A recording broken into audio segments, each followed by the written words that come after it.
હાલ આપણે સમાચારમાં એવું આપણને મળેલા કે આપણે ગાંધીનગર જવાનું છે અને ત્યાં આગળ આવેદનપત્ર આપવાનું છે. પહેલાં તો અમદાવાદ ભેગા થવાનું છે શાંતિપુરા સર્કલ, ત્યારે શાંતિપુરા રીતે આપણે જવાનું છે ગાંધીનગર. 3 વાગ્યાનું આપણે આવેદનપત્ર છે. હવે પોલીસ રોકી રહી છે, તો હવે અમારે શું કરવું ખેડૂત લોકોએ? ઓકે, તમને ખ્યાલ હતો કે અહીંથી આગળ નહીં જવા દેવામાં આવે? અમને એવો કોઈ ખ્યાલ ના હતો. અમારે તો એવું હતું કે અમારે એ મીટિંગ હતી, અમારે ત્યાં ગાંધીનગરમાં જવાનું હતું. આ રસ્તામાં અમને પોલીસે અહીંયા રોકી લીધા. અમારી સભા ત્યાં થવાની હતી. ઓકે, બીજા અન્ય પણ છે, આપણે તેમની સાથે વાત કરીશું. આ પ્રકારે એક સભાનું આયોજન કર્યું હતું. તમને ખ્યાલ હતો કે અહીં રોકાવાનું છે કે આગળ જવાનું? કંઈ માહિતી હતી ખરી તમારી પાસે?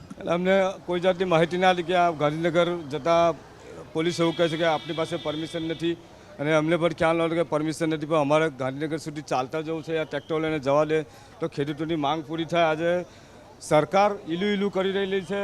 પાવર ગ્રીડની કંપનીઓ જો ગમે ત્યાં થાંભલા ખેડૂતને ખેતરોમાં પાકને નુકસાન કરીને ગમે તેવા રસ્તા ગમે તેવા પાડી આપે છે, અને જ્યાં આવે ત્યાં એમનું પોતાનું મનમરજીથી કામ કરી રહ્યા છે. પોલીસ એમનું પ્રોટેક્શન કરી રહેલું છે, તો અમારા ખેડૂતો જાય ક્યાં?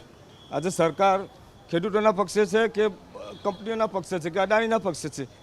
એટલે ખેડૂતો આજે આક્રોશ કરીને આજે રેલી કાઢેલી છે. અહીંથી રોકવામાં આવશે, હવે આગળ જવાબ દેવામાં આવે તો શું કરવામાં આવશે આગળ? કંઈ અગર જો પોલીસ અમને પ્રોટેક્શન કરીને જો અહીંયાથી આગળ ન જવા દે તો અમે ચાલતા જઈશું.